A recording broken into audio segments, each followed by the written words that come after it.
Kibinadamu msiba kama msiba unauma kwa namna yote ile. Haiwezi kusema kwamba nafurahia msiba huu utokee ili utonge wimbo. Msiba unauma, ila mimi Mwenyezi Mungu tu naisha sema sana. Mwenyezi Mungu amenipa karama mimi ya kuwa na uwezo wa kutunga nyimbo za kuponya. Mimi sio mtunzi kabisa wa nyimbo za mapenzi, sijui nyimbo za kawaida hizi.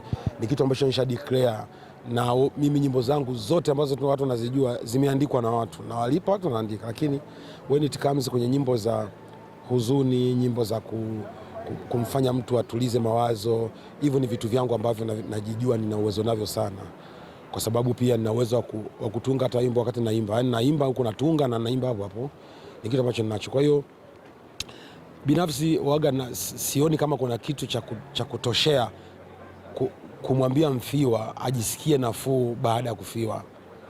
Hata umpe pesa kiasi gani, hata umpe mali kiasi gani, hata watu waje maelfu kwa maelfu, mfiwa akishafiwa huaga hakuna kitu kingine cha kumponya zaidi ya kumsindikiza katika majonzi yake yale na kumuonyesha kwamba duniani tunapita. Kwa hiyo mimi naamini rambi katika wimbo ndio inafika zaidi kwa mfiwa na kumponya kuliko hata material, vitu vinavyoonekana. Kwa hiyo binafsi naonaga rambi yangu ya kwanza kwa mtu aliyefiwa ni kumtungia wimbo. Na watu wamekuwa wakisema kwa nini viongozi, kwa nini watu maarufu, kwa nini sio kila mtu anafanya hivi vitu? Sifanyi kwa sababu ninakurupuka tu. Lazima of course wanafamilia wanakuwa wanaomba, bwana tunaomba tupate wimbo wa kumponya mtu. Mtu akifanya akinicheki nikifanya na bado tena kuna watu wengine wanafikiri ni biashara. Mimi sifanyi biashara. Hii ni rambirambi tu. Sidhani kama mtu unaweza ukapeleka rambirambi kwa mtu ukaomba rambirambi tena. Kitu ambacho ni sio sawa. Kwa hiyo tunafanya, lakini pia ni matakwa ya familia au wahusika wanakuwa wametaka, tunawatengenezea. Lakini pia tusisahau hawa ni viongozi wetu ambao kwa namna moja au nyingine wamekuwa kwenye jamii yetu, wamefanya mambo makubwa. Ukifuatilia waliofanya, wameacha alama kwenye mitaa yetu.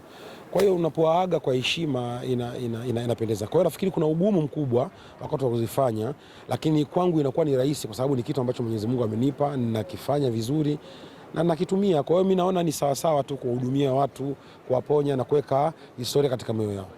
Katika kitu ambacho mimi nimesha hapa kutokufanya ni kufuta comment mbaya.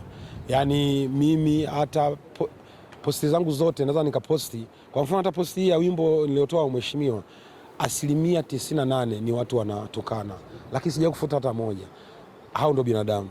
Hakunaga binadamu watakao kusifia tu kila wakati, wako watakao disi. Ndio tulioumbwa hivyo, na wale watu wanatakiwa wawepo ili kutupa motisha ya kufanya zaidi.